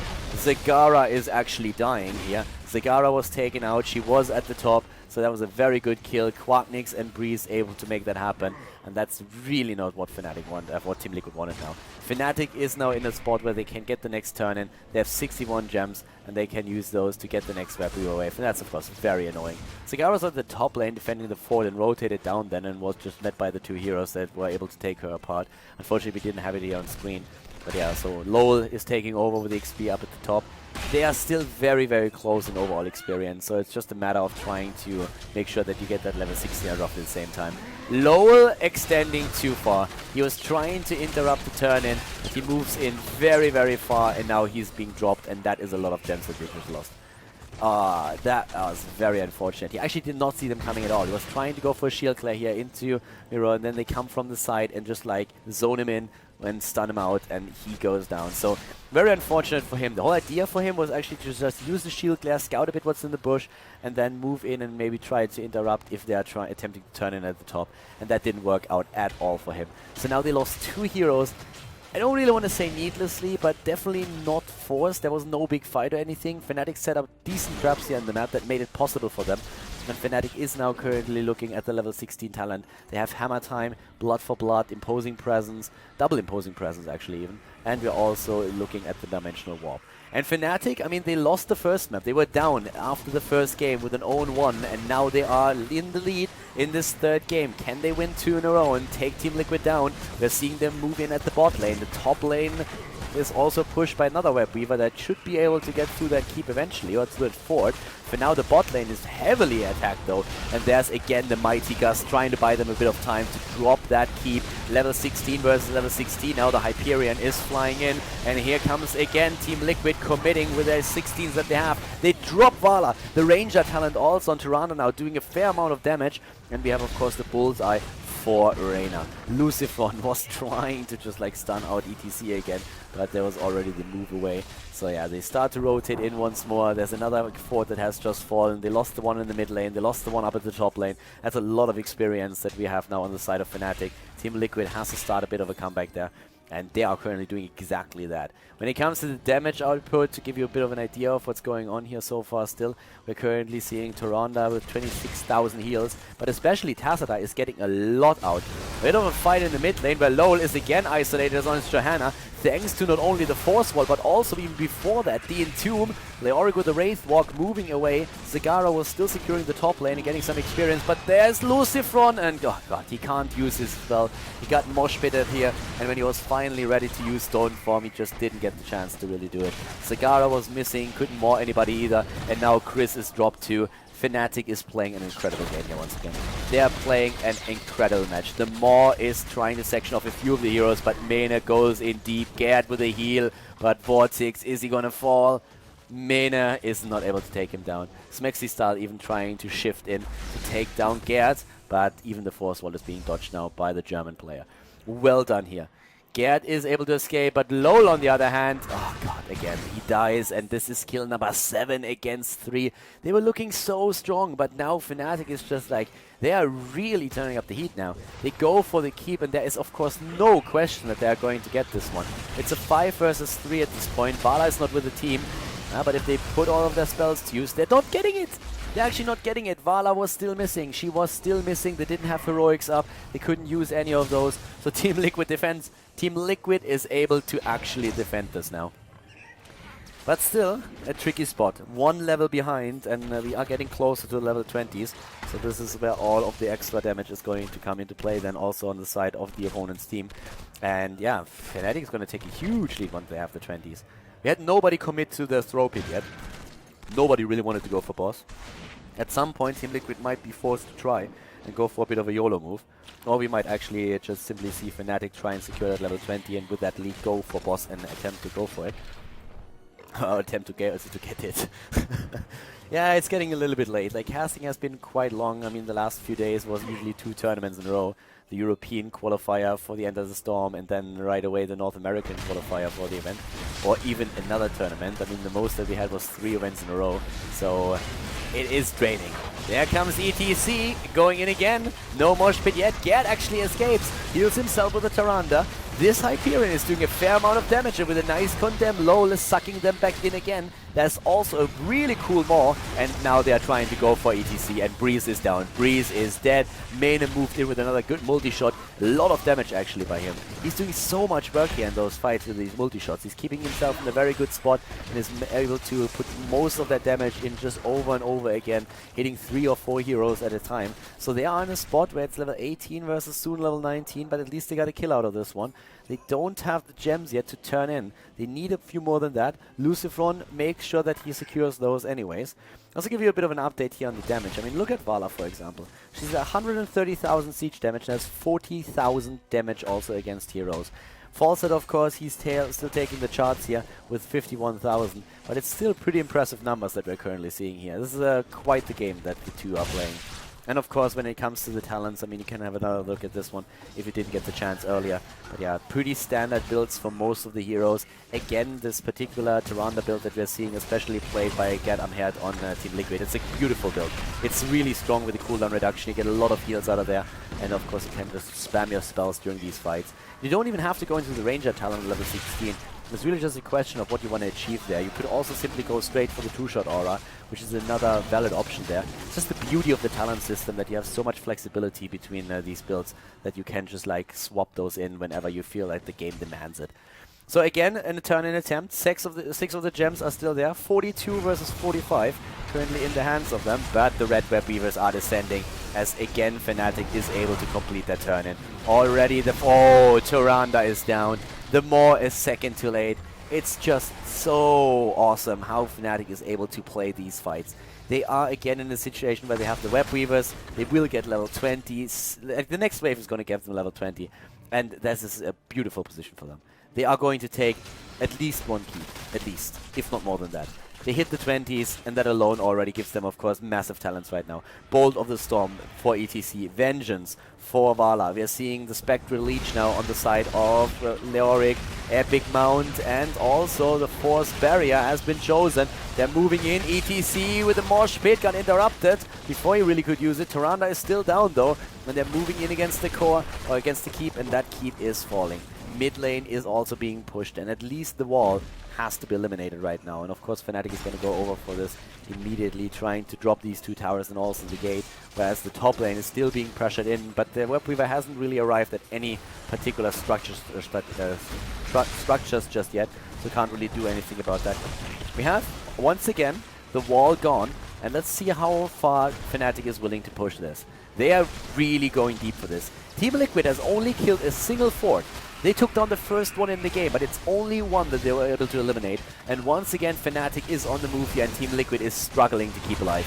They are really trying. They are like holding on to that game with everything they have. They're not losing the keep here. Fnatic is not pushing in farther than they already do. They defend against, or they defend against the counter attack. But yeah, for now they move back, and we have TeamLiquid securing themselves another web weaver up at the top lane. They will get their level 20, and then maybe the chance to turn in as well, because they have the gem. They have the gems to use that. If you look at the gems turned in, by the way, you can really tell that we already had 2 additional web weaver waves for Fnatic. So that's where they were able to take a lot of these towers down, because they had that extra objective, and therefore the pressure play. 20s versus 20s with an indestructible double ball of the storm for Zagara and Reyna, and Tyrande can now go. She has a couple of things that she can do. Hunter's swiftness is one of the things. There we see them jumping in. She goes for the rewind, even more cooldowns. Oh my god. They want to go into stuns and heals, don't they? There comes Gerd. They're starting to move in with this. Here comes the first stun against Leoric. He went for the Entomb. Condemn is used. Goodbye, Leoric. He's down seconds after the fight started. Tassadar rushes away with his dimensional warp, but they are in a very good spot to at least get the turn in the web weaver waves. They still control 2 keeps. TeamLiquid still is in control of 2 of their keeps. Again, the owl travels across the map. This time doesn't hit anybody. Lol, of course, wants to turn in, but it looks like Fnatic is absolutely willing to just move in against this and try to deny it for as long as possible. Shad is providing vision on the Laura Ghost, but in the end, they can't, of course, commit really to an attack here, and the blue web weavers will descend again. Blue web weavers are in play, and this is the chance for TeamLiquid. Fnatic immediately is starting to fly in. They are trying to take one of them down. Lol is dodging force barrier. Oh, this could be ugly. This could get really ugly. There's the Entomb. He has his indestructible and is using it already. Has been propped here, but yep, there's no heals, and Johanna is down once again. The Maw was good, but it just did not secure all of it. And that's exactly what Fnatic wanted. Now that the web weavers are in play for TeamLiquid, Fnatic has taken down a hero. They are in a 4 versus 5, and that means that they can easily defend against this. It was actually the reason why TeamLiquid went back in the first place, because they knew if they lose a hero, then this entire web weaver wave is not going to do jack shit for them. So right now we have them up at the top lane, trying to just like, yeah, take that web weaver down. The one at the bot lane doesn't even matter, because we're having it in a position where it's just not far out enough to really do anything here. The web weavers is pushing back that lane, but it's not going to drop anything. And TeamLiquid is, for them it's unfortunate. It's a really unfortunate position to be in right now. I mean, looking at damage again, looking at the numbers that we're seeing so far, Tyrande with the 57,000 heals. If you're looking at Tassadar, thanks to his shields and the preloading, Carlos Embrace on level 7 being the crucial talent here, of course. He's at 77,000 heals currently, or damage negated, you should probably say. And yeah, for now we have, again, the fight for the next web wave. But the one that we just saw didn't really do anything. It pushed the lanes back a bit, but they won't be able to really do anything with that. 9 kills against 5. And TeamLiquid, how are they going to play this now? They are with 5 heroes on the map again, but one of their camps is getting stolen as we speak. So this is a chance, actually, for Fnatic to... well, they have 37 gems. It's going to take a while for them to actually get enough to hit level 70. TeamLiquid maybe going for the spot here. Breeze, oh, hammered down in the ground once. Blinks away, bolts out. But Lucifron jumps in and says, like, forget it, Shad. This is my camp. Shad was already there. And Leoric dies. Leoric is taken down. Chris is able to eliminate him. And we have Tassadar moving away immediately, but this time they know where he is. And this time Tassadar is not going to escape, or is he? Prescience is taken, they know where he is, and they are going to try and cut him off here. Yep, the Bolt of the Storm and Vortex for the body blocks to be a bit closer here. This is the double kill. Kill against Leoric is, of course, it's only worth so much, because especially with reanimation, he's just going to cheat death all day long, and then he's going to be back in a second. And TeamLiquid is saying, alright, 2 of them are down, we're going to go for boss. They have 12 seconds until Leoric is back, and they have another 48 seconds until Tassadar is back. They decide against it because there is a backdoor attempt. There is already Breeze, Quacknix, and Mane moving in, and that's an amazing move by Fnatic. This is so smart. This is really so smart. They have full vision of the opponent's team thanks to Leoric, and they just make sure that they threaten core. They don't even have to attack it, they just threaten it. That's all they need to do. Then again, Leoric up here is about to die once more. He actually revived, and not all of them TP'd back. So Leoric is down for another 55 seconds. Of course, he's going to be back a little bit faster thanks to his trade, but still, that was a pretty neat kill. Mid lane is being pushed now, but Fnatic, they are struggling with that a bit, but they're going to have Tassadar back. And TeamLiquid, they need to make some plays here. I mean, at least turn in your gems, do something. It's really tricky. They wanted to go for boss, but Fnatic just has such nice movements and decision-making on the map now that they'd make the perfect move. If TeamLiquid didn't move back, they would have gone through with a core attack, and then, of course, well, the game would have been lost. But as is, TeamLiquid decided to just like send a few heroes back. Didn't really work out the way they intended. It wasted a lot of time. They got at least the kill against Leoric again. But still, this situation here is still a very, very interesting one.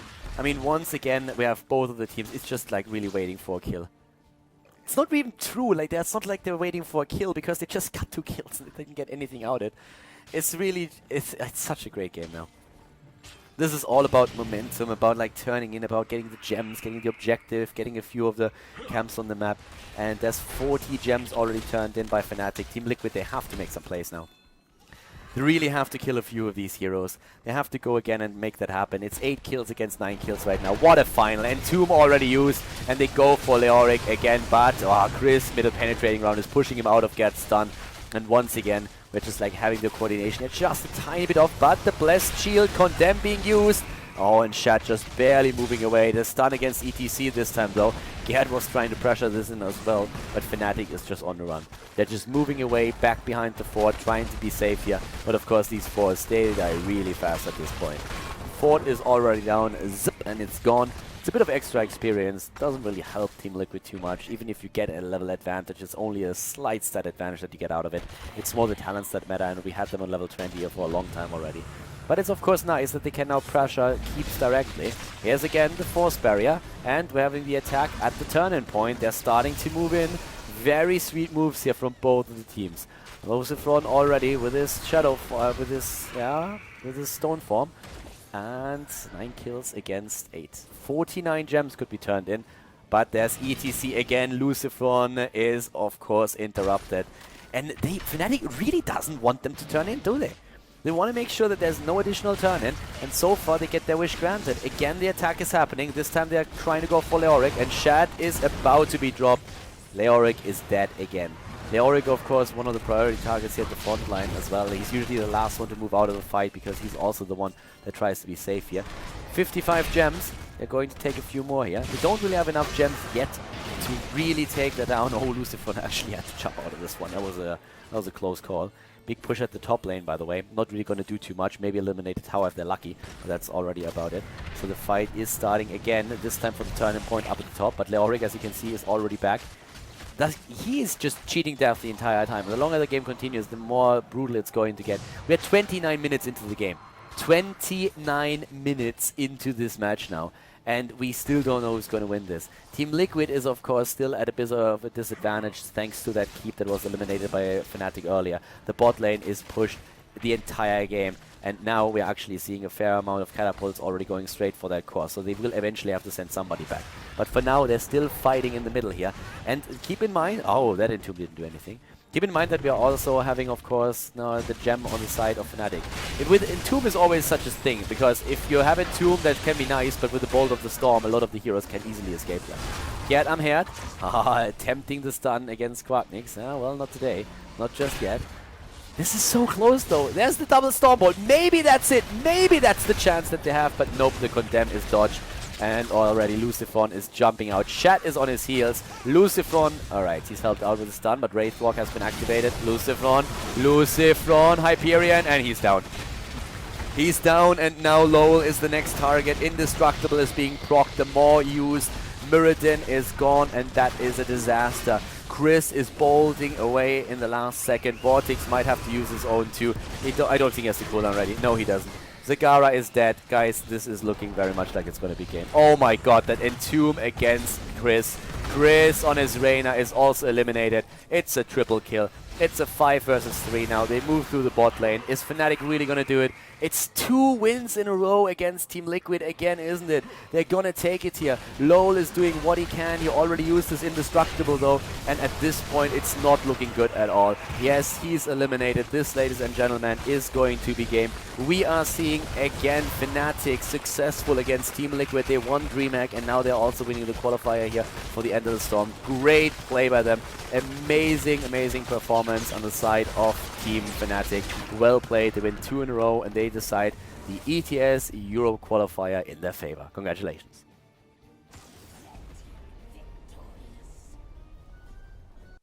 And that, ladies and gentlemen, is GG and the end of another series here on KhaldorTV with Heroes of the Storm.